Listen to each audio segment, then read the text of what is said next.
Okay, hi, welcome to this video. Today we're going to know how Google Earth works and how we can move from one place to another. We can move ourselves to one country to another.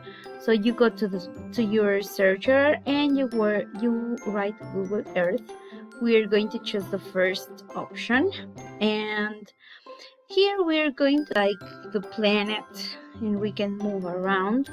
So we're going to start here, and this is really interesting because we can travel maybe from our house and go to another country just by clicking, or just like if you are walking around the earth.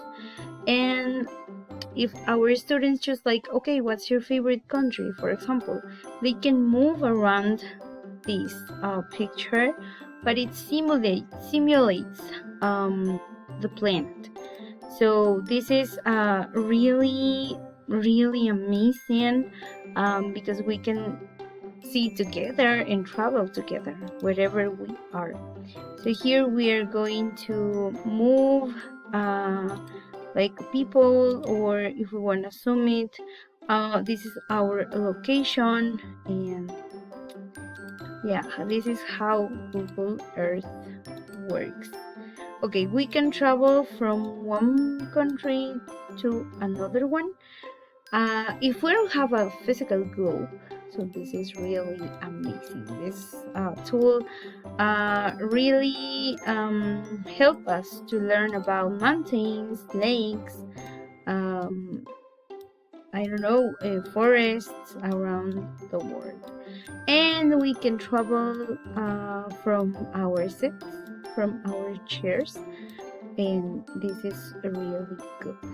So I hope you can use it and create meaningful experiences with your students, because this is really meaningful and creates for our students meaningful experiences. They know about cultures, they know about languages, so we can work this activity with social studies, in social studies, or whatever the objective we have. But students are going to have fun traveling or flying around the world.